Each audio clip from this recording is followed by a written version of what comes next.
সাইদি আল্লাহর কথা বলা ছেড়ে দে।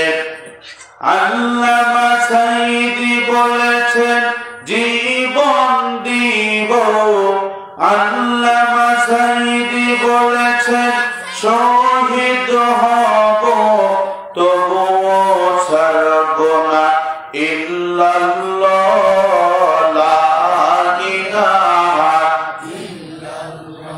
আরেকটু জোরে, লা ইলাহা ইল্লাল্লাহ, লা ইলাহা ইল্লাল্লাহ মুহাম্মাদুর রাসূলুল্লাহ সাল্লাল্লাহু। সম্মানিত বন্ধুগণ, আমরা আলোচনায় চলে যাব, সবাই আমার সাথে করুন। আউযু বিল্লাহি মিনাশ শাইতানির রাজীম। বিসমিল্লাহির রাহমানির রাহিম। وقضى ربك ألا تعبدوا إلا إياه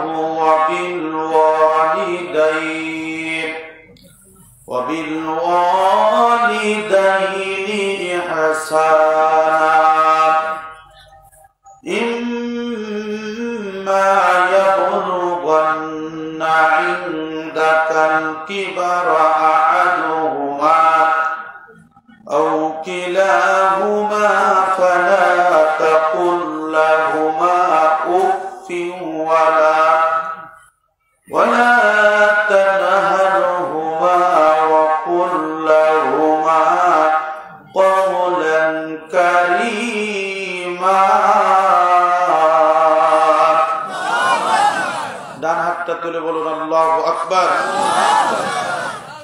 واخفض لهما جناح الذل من الرحمة وقل رب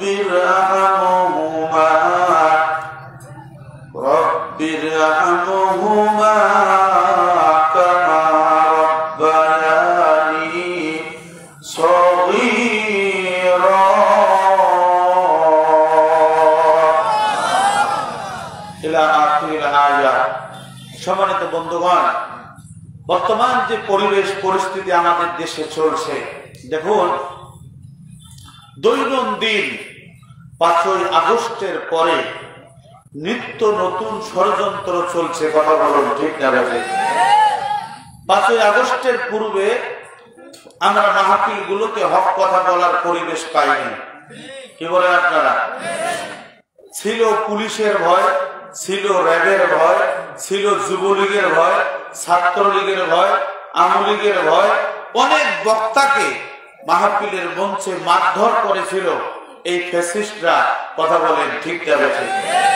হাসিনা চলে যাওয়ার পর আমরা দেখলাম এরা সর্বপ্রথম আসলো আনসার বাহিনী রূপে।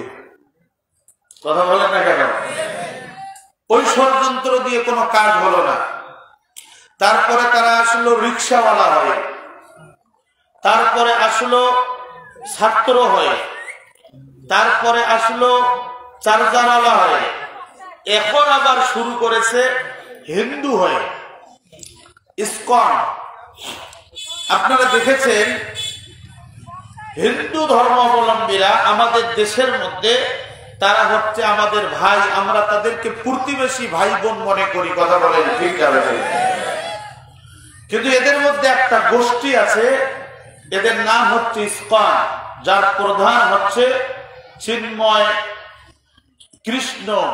এই চিন্ময় কৃষ্ণ সে হিন্দুদেরকে মোটিভেশন করে বিভিন্ন প্রকারের দাবি দেওয়া সরকারের বিপক্ষে বা সরকারকে বিভিন্ন প্রকারের সমস্যায় ফেলে দেওয়ার জন্য বিভিন্ন দাবি দেওয়া তুলতেছে। কথা বলুন, ঠিক না ঠিক? আমরা গত দুর্গা পূজার সময় দেখেছি অনেক হিন্দু ভদ্র ভাই বলেছে যে এই বছর যেভাবে আমরা পূজা পালন করেছি শান্তি শৃঙ্খলার সাথে, আমরা বিগত দিনে এত সুন্দরভাবে পূজা পালন করতে পারি নাই। কথা বলুন ঠিক যাবে, এ কথা তারা বলেছে। এখন এই চিন্ময় কৃষ্ণ সে কি করছে? সে বিভিন্ন দাবি দাবা তুলছে। আপনারা জানেন বাংলাদেশ সরকার ছাত্রলীগকে সন্ত্রাসী সংগঠন হিসাবে নিষিদ্ধ ঘোষণা করে দিয়েছে। এখন তাদের দাঁড়াবার কোনো জায়গা না থাকার কারণে তারা এখন হিন্দু সেজেছে। কথা বলেন না কেন? যারা হিন্দুদের মিছিলে গেছে, মিটিংয়ে গেছে, তার নাম যদি আব্দুল্লাহ হয়, আব্দুর রহমান হয়, আব্দুল গফুর হয়, আমি নাজমুল হুদা বলছি ওটা অটোমেটিক বেঈমান হয়ে গেছে। ওই অবস্থায় মৃত্যুবরণ করলে বিনা হিসাবে জাহান্নামে যাওয়ার লাগবে। কথা বলুন ঠিক আছে? শুধু তাই নয়, আমরা দেখলাম এরা কি করলো। এরা গত পরশু দিনে তাকে গ্রেপ্তার করেছে, চিন্ময় কৃষ্ণকে গ্রেপ্তার করেছে বাংলাদেশ পুলিশ। কেন? সে রাষ্ট্রদ্রোহিতা করেছে, এই রাষ্ট্রের সাথে বেঈমানি করেছে, যার জন্য তাকে গ্রেপ্তার করা হয়েছে। তার যখন গতকালকে কোর্টে জামিন দেয়নি, এই উগ্রবাদী সংগঠনের লোকজন তাদের পিছনে আমলীগ, যুবলীগ, ছাত্রলীগ লেগে আমাদের ভাই শহীদ সাইফুল ইসলাম, একজন আইনজীবী অ্যাডভোকেট সাইফুল ইসলাম ভাইকে মনে করেন যে তাকে তুলে নিয়ে যে জবে করেছে, বলে দাও বলে। আজকে তার জানাজায় লক্ষ লক্ষ মানুষ চোখের পানি ফেলে গেছে। আপনারা জানেন আমাদের রাহবার আমিরে জামাত তাৎক্ষণিকভাবে বলেছেন আপনারা আইন হাতে তুলে নেবেন না। আচ্ছা বলেন তো দেখি, এরা হচ্ছে 92% মুসলমানের দেশ। আমরা যদি চাই যে হিন্দুদেরকে আমরা উৎখাত করব, 1 মিনিট সময় লাগবে না? তাহলে আমরা যে নম্র, আমরা যে ভদ্র, আমরা যে মুসলমান, আমরা যে আইন হাতে তুলে নেই না, তার বাস্তব প্রমাণ হচ্ছে আপনারা আমাদের ভাই আইনজীবী সাইফুল ইসলামকে শহীদ করে দিয়েছেন। আমরা হিন্দু, মুসলমান, বৌদ্ধ, খ্রিস্টান একে অপরের প্রতিবেশী মনে করি, কিন্তু আমরা চাই শেখ হাসিনা এখন বাংলাদেশে নাই, যে শেখ হাসিনার দালালি করবে, শেখ হাসিনার পক্ষে কথা বলবে, খুনি হাসিনার পক্ষে কথা বলবে, যুবলীগ ছাত্রলীগকে পুনর্বাসনের কথা বলবে, এদেরকে এই দেশের রাষ্ট্রদ্রোহিতার মামলায় গ্রেফতার করে দৃষ্টান্তমূলক শাস্তি দিতে হবে। কথা বলুন ঠিক আছে? এদেরকে যদি দৃষ্টান্তমূলক শাস্তি দেয়া যায় তাহলে কারেন্টের তারের মতো টনটনা হয়ে যাবে, আর কেউ এ ধরনের ষড়যন্ত্র করার সুযোগ পাবে না। কথা বলুন ঠিক আছে? সম্মানিত ভাইরা আমার, যে আল্লাহ পাক রব্বুল আলামিন আমাদেরকে বিশাল আসমানের নিচে বিস্তীর্ণ জমিনের উপরে কোরআন থেকে কথা শোনার পরিবেশ দান করলেন, আমরা ওই আল্লাহকে রাজি খুশি করার জন্য চিৎকার করে বলছি আলহামদুলিল্লাহ। দরুদ ও সালাম বর্ষিত হোক মানবতার মহান নেতা আশরাফুল আম্বিয়া সাইয়্যিদনা মুহাম্মদুর রাসূলুল্লাহ সাল্লাল্লাহু আলাইহি ওয়াসাল্লাম। সম্মানিত বন্ধুগণ, আমার আল্লাহ পাক রব্বুল আলামিন বলেন, ওয়া ক্বাদা রাব্বুকা আল্লা তা'বুদু ইল্লা ইয়্যাহু ওয়া বিল ওয়ালিদাইনি ইহসানা। ডান হাতটা তুলে বলুন আল্লাহু আকবার, আর একটু জোরে বলুন আল্লাহু আকবার। সম্মানিত ভাইরা আমার, আমাদের মেম্বার সাহেব মহোদয় এখানে বসা আছেন, উনিও একজন আলেম মানুষ। এখানে ডাইনে বামে অনেকে কামিল পাস, ফাজিল পাস আছেন, ওলামায়ে কেরাম। এখানে আল্লাহ তাআলা বলেছেন ওয়া ক্বাদা রাব্বুকা, ফরজ করে দিয়েছি আমি আল্লাহ তাআলা, তোমাদের রবের পক্ষ থেকে ফরজ করা হয়েছে, আবশ্যক করা হয়েছে। 1 নম্বর হচ্ছে আল্লাহ তা'বুদু ইল্লা ইয়্যা, তোমরা আল্লাহ তাআলার আনুগত্য করবে, আল্লাহ তাআলার তা'বুদু, তার দাসত্ব করবে, তার গোলামি করবে। আল্লাহ তাআলার গোলামি ছাড়া আর কারো গোলামি করবে না। হে পৃথিবীর মানুষ, তোমরা আল্লাহর গোলামি করার পরে তোমাদের জন্য আর একটা কর্মসূচি হলো ইল্লা ইয়াহু ওয়া বিল ওয়ালিদাইনি ইহসানা, তোমরা তোমাদের পিতামাতার সাথে ভালো ব্যবহার করবে। বলুন সুবহানাল্লাহ। এই আয়াতের মধ্যে দুইটা ইবাদতের কথা এসেছে। কয়টা? একটু হাত তুলে বলেন তো দেখি কয়টা?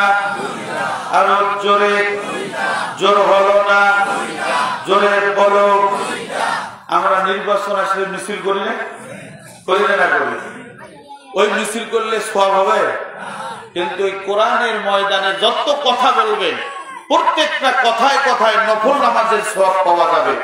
বলেছেন ওয়ালা খালাকুতুল জিন্না ওয়াল ইনসা ইল্লা লিয়াবুদুন।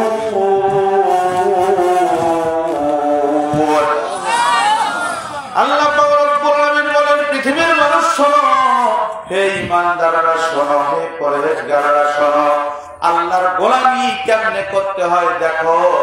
আল্লাহ তা'বুদু ইল্লা ইয়া, একমাত্র তোমরা আল্লাহর গোলামি করবে। কেন? আল্লাহ তাআলা বলেন, আমি জিন এবং মানুষকে সৃষ্টি করেছি একমাত্র শুধুমাত্র কেবলমাত্র আমার গোলামি করার জন্য। বলুন সুবহানাল্লাহ। আল্লাহর গোলাম, আল্লাহর গোলাম কাকে বলে আমরা একটু উদাহরণ দিলেই বুঝতে পারবো। দেখুন, আমাদের দেশে আগে রাখাল ছিল, রাখাল প্রথাটা ছিল, ছিল না? দাস প্রথা ছিল, এখন কিন্তু এই প্রথাটা নাই। যেমন করে আপনার বাড়িতে একটা দাস বা একটা দাসী থাকবে, এই দাস দাসীর কাজ হচ্ছে আপনি বাড়ির মালিক, আপনি যাহা কিছু বলবেন সেই সমস্ত কাজগুলো যদি সে করে তাহলে সে প্রকৃতপক্ষে আল্লাহ আপনার গোলাম, এটা প্রমাণিত হবে। কথা বলুন, ঠিক যাবে? তাছাড়া কি প্রমাণিত হবে? হবে না। সম্মানিত ভাইয়েরা আমার, ভালো করে শুনুন, আল্লাহর গোলামি কেমনে করতে হয় নবী রাসূলুল্লাহ সেইভাবে করেছেন। আল্লাহ পাক রব্বুল আলামিন তার বান্দা নূহ আলাইহিস সালাতু ওয়াস সালাম, তার একটা ছোট্ট কথা আপনাদের কাছে তুলে ধরে। নূহ আলাইহিস সালাতু ওয়াস সালাম 1 বছর নয়, 2 বছর নয়, 950 বছর পর্যন্ত ওই জাতির লোকদেরকে আল্লাহর দ্বীনের দাওয়াত দিয়েছেন। ওই লোকগুলিকে বলেছেন, বলো লা ইলাহা ইল্লাল্লাহ। হযরত নূহ আলাইহিস সালাতু ওয়াস সালাম দাওয়াত দিয়েছেন যে আল্লাহর আইন ছাড়া আর কারো আইন মানা যাবে না। বলুন সুবহানাল্লাহ। হযরত নূহ আলাইহিস সালাতু ওয়াস সালাম 1 বছর নয়, 2 বছর নয়, 950 বছর পর্যন্ত তার জাতির লোকদেরকে দাওয়াত দিয়েছেন, ইয়া কওমি ইবুদুল্লাহ মা লাকুম মিন ইলাহিন গায়রু। এই আমার জাতির লোকেরা, তোমরা আল্লাহর গোলামি ছাড়া আর কারো গোলামি করো না। তোমরা মানুষের মতাদর্শ মতো জীবন যাপন করো না। তোমরা মূর্তি পূজা করো না, তোমরা আগুন পূজা করো না, তোমরা পাহাড় পূজা করো না, তোমরা পাথর পূজা করো না। তোমরা যেই আল্লাহ তাআলা তোমাদেরকে সৃষ্টি করেছেন সেই আল্লাহর হুকুম তোমরা মেনে নাও। তারা নূহ আলাইহিস সালাতু ওয়াস সালামের এই দাওয়াত পাওয়ার পরে হযরত নূহ আলাইহিস সালাতু ওয়াস সালামকে পাথর মেরেছিল। চিৎকার করে বলুন নাউজুবিল্লাহ। আমাদের দেশে এই কালিমার দাওয়াত দেওয়া হয় কি হয় না? কথা বলেন। আমাদের দেশের মধ্যে এক শ্রেণীর মানুষ, আমরা তাদের বিরোধিতা করি না। অনেক তাবলীগ জামাতের লোকজন মনে করে যে আমরা জামাত ইসলামী যারা করি আমরা মনে হয় তাবলীগের বিরোধিতা করি। না, আমি বুঝার জন্য বলছি। নূহ আলাইহিস সালাতু ওয়াস সালাম ওই জাতির কাছে দাওয়াত দিলেন, ওই জাতির লোকেরা দাওয়াত গ্রহণ না করে পাথর মারল। হযরত নূহ আলাইহিস সালাতু ওয়াস সালাম কোন জামানার মধ্যে ধর্ষণকারী ছিলেন? ভাই এইদিকে তাকান, আমি অল্প সময় কথা বলবো। নূহ আলাইহিস সালাতু ওয়াস সালাম কি ধর্ষণকারী ছিলেন? নূহ আলাইহিস সালাতু ওয়াস সালাম কি জমিদস্যু ছিলেন? নূহ আলাইহিস সালাতু ওয়াস সালাম কি কারো বাড়ি ঘর দখল করেছিলেন? না। আল্লাহ তাআলা কালামে মাজিদের মধ্যে বলেছেন, ওয়ালাকাদ বা'াথনা ফি কুল্লি উম্মাতির রাসূলান আন ই'বুদুল্লাহ ওয়াজতানিবুত তাগুত। সবাই একটু হাত তুলে বলুন আল্লাহু আকবার। আল্লাহ পাক রব্বুল আলামিন বলেন, ওয়ালাকাদ বা'াথনা ফি কুল্লি উম্মাতির রাসূলান আন ই'বুদুল্লাহ। আমি আল্লাহ তাআলা অবশ্যই প্রত্যেকটা জাতির জন্য একজন করে নবী আমি নির্বাচিত করেছি। নবীরা আল্লাহর পক্ষ থেকে নির্বাচিত। নবীদের কাজ ছিল আন ই'বুদুল্লাহ, মানুষদেরকে আল্লাহর গোলামি শিক্ষা দেওয়া। মানুষগুলো তাদের ব্যক্তি জীবন থেকে শুরু করে পারিবারিক জীবন, আন্তর্জাতিক জীবন, রাজনৈতিক জীবন, এইভাবে কেমনে চলবে নবী রাসূলরা সেই শিক্ষা দিয়েছেন। আপনি আমি রান্নাঘর থেকে শুরু করে সংসদ ভবন পর্যন্ত কেমনে চলবো এইটাও নবী রাসূলরা শিক্ষা দিয়েছেন।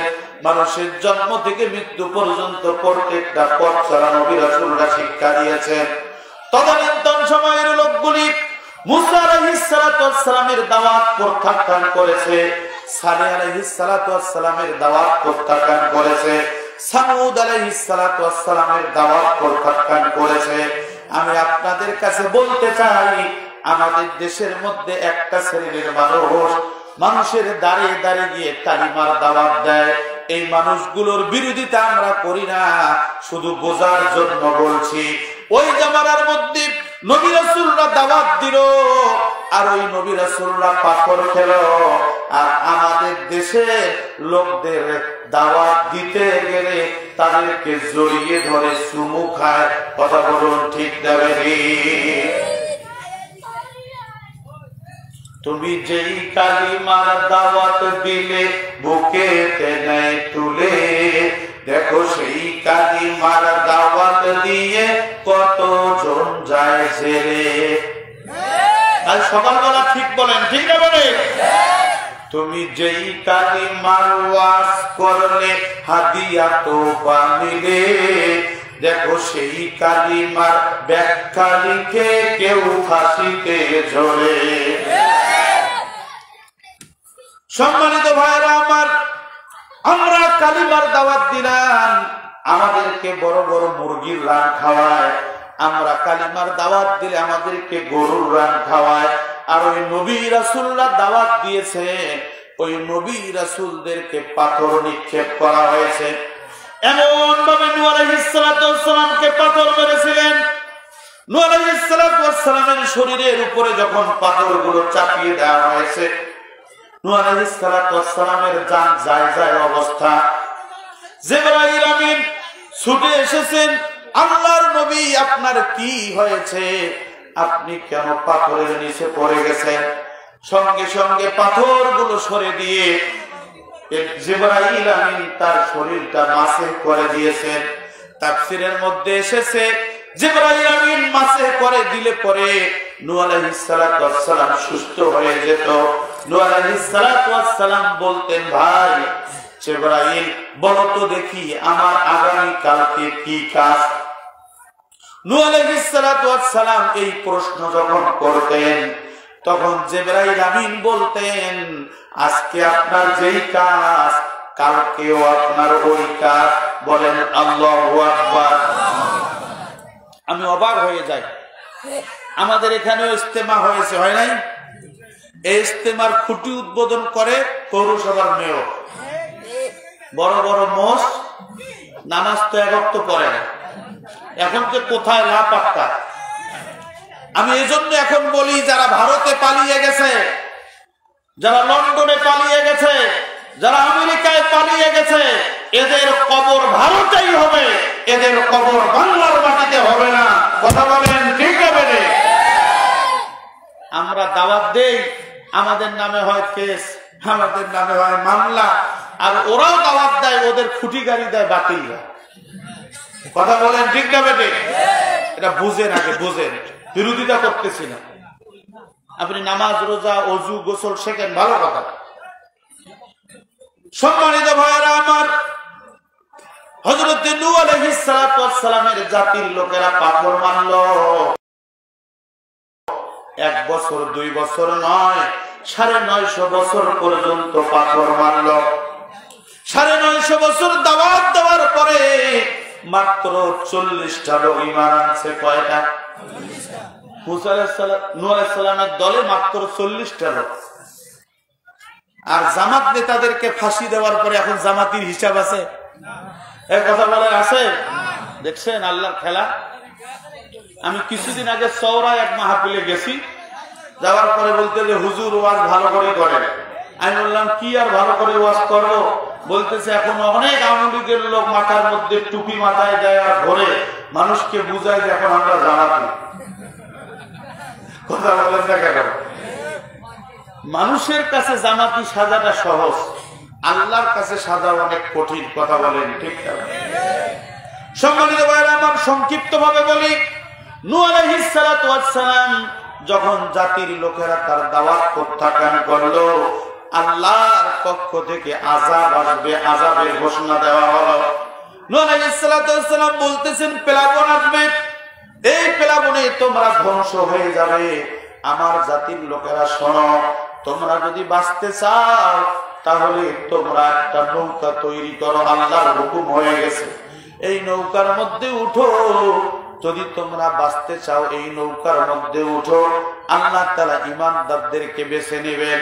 ওই সময় নূহ আলাইহিস সালাতু ওয়াস সালাম যেই নৌকাটা তৈরি করলো, ওই জালিমরা ওই নৌকার মধ্যে পায়খানা করে দিয়ে নাপাক করে ফেললো। চিৎকার করে বলুন নাউযুবিল্লাহ। আল্লাহ পাক রব্বুল আলামিন বলেন, আল্লাহ তা'বুদু ইল্লা ইয়্যা, হে নূহ তোমার জাতির লোকদেরকে আমার গোলামির কথা শিক্ষা দাও, তোমার জাতির লোকদেরকে আমার গোলামির কথা বলো। তারা মানুক আর না মানুক, তোমার কাজ হচ্ছে দাওয়াতি কাজ করা। নূহ আলাইহিস সালাতু ওয়াস সালাম টেনশনে পড়ে গেলেন, আল্লাহ যেই নৌকা আপনি তৈরি করতে বললেন, এই নৌকায় তো তারা পায়খানা করে ভর্তি করে ফেলাইছে। আল্লাহ বলছে ওয়া মাকারু ওয়া মাকারাল্লাহ ওয়াল্লাহু খায়রুল মাকিরিন। আল্লাহ তাআলা রব্বুল আলামিন বলেন, হে নূহ তারা যত ষড়যন্ত্র করুক না কেন, তারা যত গভীর ষড়যন্ত্র করুক না কেন, আমি আমার কৌশল দিয়ে তাদের ষড়যন্ত্রকে উৎখাত করে দেব। তাদের টার্গেট ছিল নূহ যেন আমাদের সামনে আর দাঁড়াতে না পারে। আল্লাহ তাআলার টার্গেট ছিল ভিন্ন। তাফসীর ইবনে কাসিরের মধ্যে এসেছে, একজন বৃদ্ধা মা, সবাই যেহেতু নূহ আলাইহিস সালামের নৌকায় পায়খানা করতে যাবে, সবাই পায়খানা করে আসতেছে, মানে তারা মনে করতেছে এটা সওয়াবের কাজ। কথা বুঝেন নাই? কিছুদিন আগে 5ই আগস্টের পূর্বে যদি রোড অ্যাক্সিডেন্টে কোনো জামাতি মারা গেছে, আওয়ামী লীগের লোকজন বলছে আলহামদুলিল্লাহ। যদি পুলিশ ধরছে, গুলি করছে, ফাঁসি দিয়েছে, যেখানে মরছে, জামাতি মরলেই হালাল। কথা বলেন না কেন? কোন বিচার ছিল? পুলিশ র্যাব আপনার আমার কথা কেউ শোনে? জামাতি মরলেই হালাল। তারা মনে করতো জামাতি মারাটা হালাল। যখন 5ই আগস্টে আমাদের ছেলেরা 15ই জুলাই আন্দোলন শুরু করলো বৈষম্য বিরোধী ছাত্র আন্দোলনে, তখন হাসিনা বলে নাই যে এরা রাজাকার? অনেক আওয়ামী লীগের লোক বলে শেখ হাসিনা যদি এই কথাটা না কয় তাই তো পরিবর্তন হয়। কি বলছে? যে আমি মুক্তিযোদ্ধার সন্তানদেরকে চাকরি দেব না, তাকে রাজাকারের সন্তানদেরকে চাকরি দেব। কথা বলেন না কেন? জামাত নেতাদেরকে রাজাকার রাজাকার শব্দ বলে তারা হালাল করে নিয়েছিল ফাঁসি দেওয়া।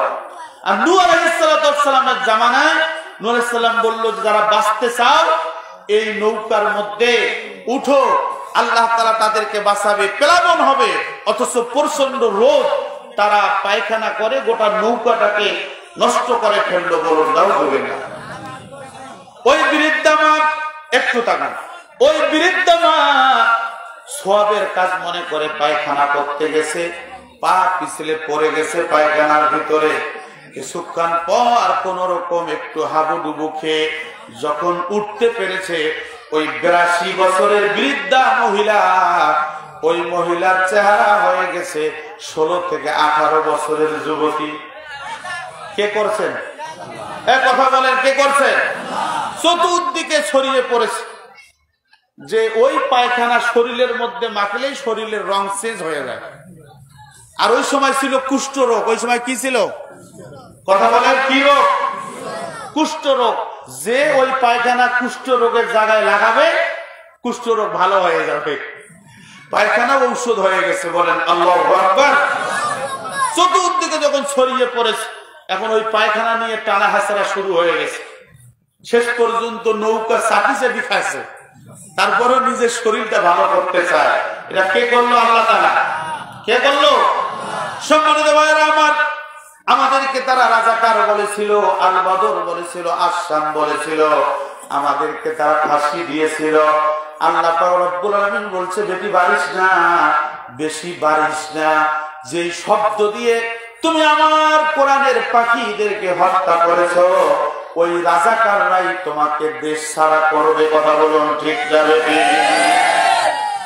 আমাদের দাবি ছিল এক দফা এক দাবি, শেখ হাসিনা কবে যাবি? আল্লাহ বলতেছে, তোমরা চাও পদত্যাগ, আমি ওকে করব দেশ ত্যাগ। এই কথা বলেন না কেন? আল্লাহ তাআলা টার্গেটটা দেখেন। নূহ আলাইহিস সালামের নৌকা আল্লাহ তাআলা পরিষ্কার করে নিলেন ওই জাতির দ্বারা। আর আমাদের এই জাতি, আমরা আল্লাহর জমিনে আল্লাহর দ্বীন কায়েম করতে চেয়েছি। এই অপরাধে রাজাকার শব্দ বলে নিজামী মুজাহিদ সাইদি রহিমাহুল্লাহকে ফাঁসির রায় দেওয়া হয়েছিল। সেই রাজাকার শব্দ দিয়ে জুলাইয়ের গণঅভ্যুত্থানে আমাদের ছেলেরা একই রাতে গোটা বাংলাদেশ একটাই স্লোগান শুরু হয়ে গেছে। সেই স্লোগানটা হচ্ছে, চেয়েছিলাম অধিকার, হয়ে গেলাম। চেয়েছিলাম অধিকার, হয়ে গেলাম রাজাকার। সবাই রাজাকার হয়ে গেল। আর একই দিনে পট পরিবর্তন হলো। আমাদের ভাই আবু সাইদ বাতিলের কাছে মাথা নত করে নাই, বুকটা টান টান করে দিল। সেই আবু সাইদকে সারা গুলি করে হত্যা করলো। আমার কাছে মনে হচ্ছিল আবু সাইদ যেন বলতে চাচ্ছে একটাই কথা, সেটা হচ্ছে, আমার বুকে অনেক ঝড়, বুক পেতেছি গুলি করার। কথা বলুন, ঠিক আছে? আমাদের ভাইয়েরা রক্ত দিয়ে, জীবন দিয়ে প্রমাণ করেছেন। অতএব আগামী দিনে আমাদের দেশে বিচারালয় আছে, আমাদের দেশে আদালত আছে, আমাদের দেশে বিচারক আছে। যেই ট্রাইব্যুনালে জামাত নেতাদেরকে ফাঁসি দেওয়া হয়েছে, শাপলা চত্বরে আলেমদেরকে গুলি করা হয়েছে, 3টা নির্বাচনে পাখির মতো মানুষ হত্যা করা হয়েছে, আমরা বলতে চাই, এই জুলাই গণঅভ্যুত্থানে আমাদের ভাইদেরকে পাখির মতো গুলি করে যে হত্যা করেছে, যেই ফাঁসির রশি দিয়ে জামাত নেতাদেরকে হত্যা করা হয়েছে, ওই ফাঁসির রশি দিয়ে শেখ হাসিনার ফাঁসি দেওয়া হবে। আমার সাথে কারা কারা একমত? হাত তুলে আল্লাহ তাআলাকে দেখায়। লিল্লাহি তাকবীর। ইসলামের শত্রুরা লিল্লাহি তাকবীর। সম্মানিত ভাইরা আমার, আমার প্রথম পয়েন্ট শেষ। আল্লাহর গোলামি করতে হলে জীবন বাজি রেখে করতে হবে। কথা পরিষ্কার? দ্বিতীয় নম্বর পয়েন্ট হচ্ছে, শুনুন, আল্লাহ পাক রব্বুল আলামিন বলেছেন, ওয়া বিল ওয়ালিদাইনি ইহসানা। আল্লাহ তাআলা বলেন, তোমাদের পিতামাতার সাথে ভালো ব্যবহার করো। সর্বপ্রথম আমি আপনাদের কাছে জানতে চাই, আপনারা একটু দয়া করে বলবেন, কার কার মা দুনিয়ার থেকে বিদায় নিয়েছে? একটু হাত করেন তো দেখি। লিল্লাহি তাকবীর। বাবা কথা দেখলে কানে কানে বলো। রব্বুল আলামিন যেই সমস্ত ভাই হাতটা তুলে রাখেন, যেই সমস্ত ইতিমরা এখানে হাত তুলেছে, আল্লাহ তুমি ইতিমদের মা বাবার কলিজা ঠান্ডা করে দাও। সকলে বলছি আল্লাহুম্মা আমিন। মাগো মা, তুমি এই ধরনের শ্রেষ্ঠ নেয়ামত তোমারই পদতলে রয়েছে জান্নাত গো মা তুমি এই ধরনের শ্রেষ্ঠ নেয়ামত তোমারই পদতলে রয়েছে জান্নাত। লিল্লাহি তাকবীর। সম্মানিত ভাইরা আমার, আল্লাহ তাআলা বললেন পিতা মাতার সাথে ভালো ব্যবহার করো। এবার যার যার বাবা নাই তারা একটু হাত তুলবেন। লিল্লাহি তাকবীর। রব্বুল আলামিন তুমি দেখো যে ইতিমরা এখানে হাত তুলেছে, আল্লাহ যাদের বাবা দুনিয়াতে নাই তুমি তাদের বাবার কলিজা ঠান্ডা করে দাও। সকলে বলছি আল্লাহুম্মা আমিন। সম্মানিত ভাইরা আমার, সংক্ষিপ্ত আলোচনা। আল্লাহর নবী সাল্লাল্লাহু আলাইহি সাল্লাম বলেন আল জান্নাতু তাহতা কদামিল উম্মাহাত। এই পৃথিবীর মানুষ জান্নাত মসজিদের ভিতরে নাই, জান্নাত মাদ্রাসার ভিতরে নাই, জান্নাত নামাজে নাই, জান্নাত রোজায় নাই, জান্নাত হজে নাই, জান্নাত যাকাতে নাই। আল্লাহর নবী বলেছেন তোমার পায়ের, তোমার মা বাবা পায়ের নিচেই তোমার জান্নাত। চিৎকার করে বলুন সুবহানাল্লাহ। ভাইরা আমার ভালো করে শুনুন, যাদের মা দুনিয়ার থেকে বিদায় নিয়ে চলে গেছে আপনার মাপ নেওয়ার আর কোনো ক্ষমতা নাই। যদি মায়ের সঙ্গে কোনো বেয়াদবি করেছে তাহলে আপনার জন্য কিছু করণীয় আছে, এটা আমি বলবো। বাবা যার দুনিয়াতে নাই, বাবার সঙ্গে বেয়াদবি করেছেন আর ক্ষমা পাওয়ার মতো কোনো জায়গা নাই। ও ভাই, এখন কি করতে হবে সেটাও আমি বলবো। আমি বলতে চাই যাদের মা বাবা আছে তাদের সামনে বলবো, আল্লাহর হুকুম হলো পিতা মাতার সাথে ভালো ব্যবহার করা। আল্লাহর গোলামি করার পরে পিতা মাতার সাথে ভালো ব্যবহারের কথা বলেছেন কে? আরো জোরে বলেন কে? আর একটু জোরে বলেন কে? আল্লাহর আনুগত্য, আল্লাহর দাসত্ব করার পরে পিতা মাতার সাথে ভালো ব্যবহারের কথা বলা হয়েছে। এখানে একটা ছোট্ট কথা আমি বলবো। হযরতে মুসা আলাইহিস সালামের নাম শুনেছেন? শুনেছেন আপনারা? এখানে কিন্তু লাইভ চলছে, এই যে ক্যামেরায় ভিডিও হচ্ছে, এটা গোটা বিশ্ব দেখতেছে, খুব মনোযোগ। হযরতে মুসা আলাইহিস সালাম খুব প্রশ্ন করতেন আল্লাহকে। নবীদের মধ্যে সবচেয়ে বেশি প্রশ্ন মুসা আলাইহিস সালাম আল্লাহকে করেছেন। হযরতে মুসা আলাইহিস সালাম আল্লাহর কাছে বলছেন, আল্লাহ আমি যে জান্নাতে থাকবো আমার সাথে কে জান্নাতে থাকবে? বলেন আল্লাহু আকবার। তাফসীরের কিতাবে আসছে এটা, আপনারা তাফসীর ইবনে কাসির পড়ে দেখবেন। হযরতে মুসা আলাইহিস সালাম এই প্রশ্ন করার পর আল্লাহ বলেছে, শোনো, ওই যে মিশর শহরে একজন মুসি আছে, একজন কসাই আছে, কসাই, মুসি না কসাই, একজন কসাই আছে, ওই কসাইটা তোমার সাথে জান্নাতে থাকবে। চিৎকার করে বলুন আল্লাহু আকবার। মুসা আলাইহিস সালাম নবী মানুষ, মুসা আলাইহিস সালাম আল্লাহর নবী।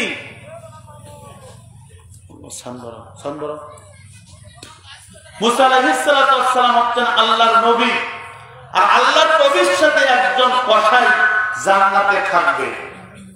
আচ্ছা বলেন তো, এই কসাই কি দামি না? কথা বলেন না কেন? আমাদের দেশের কসাই যদি টেক্সটাইলে গরুর গোস্ত নেন 1 কেজি, হাজির মোড়ার আসিয়া মাপিবেন 100 টাকা নাই। আল্লাহ কসম ভাই তো কম দেন, এত বড় চালাক। এই কসাইরা যদি জান্নাত পায় তাহলে আখ্যায় জান্নাত পাইবে। বলে অনেক কষ্ট লাগে, মাঝে মাঝে তরকারি নিতে যাই, বলে যে হুজুর আপনি আমাদের হুজুর হন, মরে গেলে তো আপনি জানাজা পড়াবেন, আপনার কি কম দেওয়া যায়? আমার অন্য দোকানে যা দেখবেন 50 গ্রাম নাই। দেখছেন তো? সম্মানিত ভাইরা আমার, বুঝার জন্য বলছি। হযরতে মুসা আলাইহিস সালামের এই প্রশ্নের উত্তর একজন কসাই মুসা আলাইহিস সালামের সাথে জান্নাতে থাকবে। ও আমার ভাইরা, আমি আপনাদের কাছে বলতে চাই, জান্নাত যদি পেতে চান, যাদের মা আছে বাবা আছে, মা বাবা কার কার বেঁচে আছে একটু হাত তোলেন তো দেখি। জোরে তাকবীর দিতে হবে, লিল্লাহি তাকবীর। সম্মানিত ভাইরা আমার, যাদের মা বেঁচে আছে, বাবা বেঁচে আছে, কোন পীরের কাছে যেতে হবে না, কোন হুজুরের কাছে যেতে হবে না, কোন মানুষের কাছে যেতে হবে না। আপনার পেটের সমস্যা, বাবাকে বলেন, বাবা আউযুবিল্লাহ বিসমিল্লাহ করে ফু দেন, আমি পানিটা খাবো। আল্লাহর কসম করে বলছি, যদি আপনার বিশ্বাস থাকে, অবশ্যই অবশ্যই ওই পেট ব্যথা সেরে যাবে। বলুন সুবহানাল্লাহ। আমাদের দেশের মানুষ পিতা মাতার খেদমত করে না, পীরের খেদমত করে। আর সকালবেলা দেয়া বলেন ঠিক। সম্মানিত ভাইরা আমার, পিতা মাতার মর্যাদার ব্যাপারে হাদিস শরীফের মধ্যে আসছে, একটু ভালো করে দেখেন, হাদিস শরীফের মধ্যে আসছে, তিনটা জিনিসের দিকে তাকালে চোখের জ্যোতি বাড়ে। কয়টা? জোরে বলেন। এই এদিকে তাকাও যুবক, এদিকে তাকাও বাবা, একটু হাত তুলে বলেন তো কয়টা? কাজে লাগবে, ওয়াজটা শোনেন। এই ওয়াজ 1.5 লাখ টাকা দিয়েও পাবেন না। কি বলেন? আমরা নিয়ে আসি ঢাকা থেকে, ফ্লাইট ভাড়া অগ্রিম 50,000, অগ্রিম 1 লাখ। আমি বলি ওই বক্তাদেরকে দাওয়াত দেওয়া বন্ধ করেন। আপনারা যদি দাওয়াত দেওয়া বন্ধ করেন, অটোমেটিক এতগুলো টাকা নিবে না, টাকা তো আমরাই দিচ্ছি। আর নাজমুল হুদা, আমারে নাজমুল হুদা, হ্যাঁ, কোন রকম এই কয়টা লোক মনে হচ্ছে না, কিন্তু যে কথাগুলো বলতেছি ঢাকার বক্তা এই কথাগুলো বলবেন আপনাদের। সম্মানিত ভাইরা আমার, তিনটা জিনিসের দিকে তাকালে চোখের জ্যোতি বাড়ে। ভালো করে শোনেন। 1 নম্বর হচ্ছে পিতা এবং মাতা। আল্লাহু আকবার বলবেন না? আরো জোরে, আরো জোরে। তিনটা জিনিসের দিকে তাকালে চোখের জ্যোতি বাড়ে। 1 নম্বর হচ্ছে যাদের পিতা মাতা বেঁচে আছে। ও ভাইরা আমার, আল্লাহর নবী বলেছেন, যদি কোন সন্তান পিতা মাতার দিকে নেক নজর দিয়ে তাকায়, কবুল হজের সওয়াব ওই সন্তানের আমল নামায় লেখা হয়। চিৎকার করে বলুন সুবহানাল্লাহ। মুসলমান ভাইরা আমার, একটু চিন্তা করে দেখুন, আপনি আমি মক্কায় যেতে পারবো কিনা, মদিনায় যেতে পারবো কিনা, কোনো গ্যারান্টি। টাকা থাকলেও, পয়সা থাকলেও মক্কা মদিনা যাওয়া যায়, কিন্তু ওই হজ কবুল হয়েছে কিনা বলতে পারবো। সাহাবী প্রশ্ন করলেন, ইয়া রাসূলুল্লাহ, ইয়া হাবিবাল্লাহ, আমি যদি 100 বার আমার পিতা মাতার দিকে তাকাই, মা বোনেরা ভালো করে শুনবেন, মা বোনেরা মনে মনে ভাবতেছে, আমরা তো শ্বশুর বাড়িতে থাকি, আমরা কি শ্বশুর শাশুড়ির দিকে তাকালে সওয়াব হবে? জি। শ্বশুর শাশুড়ির দিকে তাকালে কবুল হজের সওয়াব হয়, নিজের পিতা মাতার দিকে তাকালেও কবুল হজের সওয়াব হয়। বলুন সুবহানাল্লাহ। সাহাবী বললেন, ইয়া রাসূলুল্লাহ, আমি যদি 100 বার তাকাই তাহলে কি সওয়াব হবে? আমি যদি 1000 বার তাকাই তাহলে কি সওয়াব হবে? নবীজি বললেন, সাহাবী রে, 1 বার 2 বার কেন, কোটি কোটি বার, তুমি যতবার তোমার পিতা মাতার দিকে তাকাবা, ততবার তোমার আমল নামায় কবুল হজের সওয়াব লেখা হবে। চিৎকার করে বলুন আল্লাহু আকবার। আমি বলেছিলাম, তিনটা জিনিসের দিকে তাকালে চোখের জ্যোতি বাড়ে। 2 নম্বর হচ্ছে কোরআন। 2 নম্বর কি? আরো জোরে, আরো জোরে। এইটা কি? এটা কি? এই কোরআনের দিকে যত বেশি তাকাবেন, নবীজি বলেছেন, আপনার চোখের জ্যোতি কমবে না, আরো বাড়বে। সুবহানাল্লাহ বললেন না? 3 নম্বর হচ্ছে, এখানে উলামায়ে কেরাম আছেন, আমি তো অধম, আমি এদের ছাত্র হওয়ার যোগ্যতা রাখি না, আমার দাখিল হলো 8 সালে, আর এরা তো দাদা হুজুর আমাদের। কথা বলেন ঠিক না বেটে?